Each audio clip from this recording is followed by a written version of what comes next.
ছোট বড় অনেকেই আছে দুধ সেমাইটা খেতে পছন্দ করে না, তবে তারা অনায়াসে জর্দা সেমাইটা খেতে পছন্দ করবে। যেমন ঝরঝরা তেমন নরম, মুখে দিলে মিলে যায়। এই তো এখানে জর্দা সেমাইয়ের জন্য সবগুলো উপকরণ নিয়ে নিয়েছি। 2 প্যাকেট লাচ্চা সেমাই, নারিকেল কোরানো, কিছু কিশমিশ, দারচিনি, এলাচ, তেজপাতা আগে থেকে ভেজে পরিষ্কার করে নিয়েছি, কিছু বাদাম আর 1 কাপ গরুর দুধ জাল করে নিয়েছি। এই পর্যায়ে আমি চিনিটা নিতে ভুলে গিয়েছি, পরে এই তো 1 কাপ চিনি নিয়ে নিয়েছি। আসসালামু আলাইকুম, সবাই কেমন আছেন? আশা করি সবাই ভালো আছেন। আপনাদের দোয়া এবং আল্লাহর রহমতে আমরাও ভালো আছি। এই তো চুলায় পাতিল বসিয়ে সামান্য একটু তেল দিয়ে মশলাগুলো ভেজে নিচ্ছি। মশলাগুলো ভাজা হয়ে গেলে এখানে কিন্তু নারিকেলটা দিয়ে দিব। সেমাই যেহেতু ঘিয়ে বা তেলে ভাজা হয়, সেই কারণে সামান্য তেল দিলেই হবে শুধুমাত্র নারিকেলটা ভেজে নেওয়ার জন্য। এই তো নারিকেলটা ভাজা হয়ে গেলে এই পর্যায়ে কিন্তু চিনিটা দিয়ে দিয়েছি। অনেকেই আছে মিষ্টি একটু বেশি পছন্দ করেন, আপনারা কিন্তু আপনাদের স্বাদ অনুযায়ী চিনিটা ব্যবহার করবেন।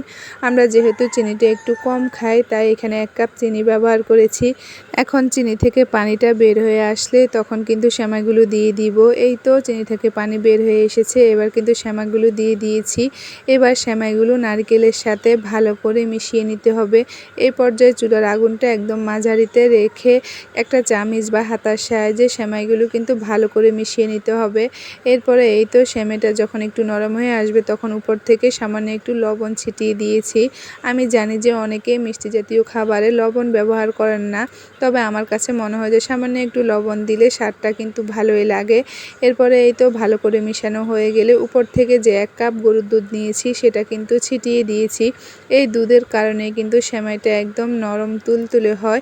এবার কিন্তু ভালো করে সেমাইটা দুধের সাথে মিশিয়ে নিতে হবে। দুধ দেওয়ার ফলে কিন্তু সেমাইটা একটু দলা বেঁধে যাবে। এই পর্যায়ে কোনো চিন্তা না করে চুলার আগুনটা বাড়িয়ে দিয়ে সেমাইয়ের গায়ে থেকে দুধগুলো শুকিয়ে নিতে হবে। এখন বলে নিই কে কোথা থেকে আমার এই ভিডিওটা দেখতেছেন, কমেন্টে কিন্তু জানাবেন। এই তো আগুন বাড়িয়ে দেওয়ার কারণে দুধগুলো শুকিয়ে গিয়েছে আর সেমাই থেকে তেলটাও কিন্তু ছেড়ে এসেছে। তখনই কিন্তু উপর থেকে কিছু কিশমিশ আর বাদাম ছিটিয়ে দিয়েছি।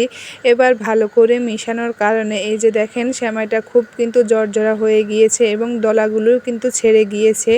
এই যে দেখেন কিছুক্ষণ নেড়ে চেড়ে এভাবে ভেজে তারপরে সেমাইগুলো নামিয়ে নিব। এই যে দেখেন অনেকটাই কিন্তু ঝরঝরা হয়ে গিয়েছে।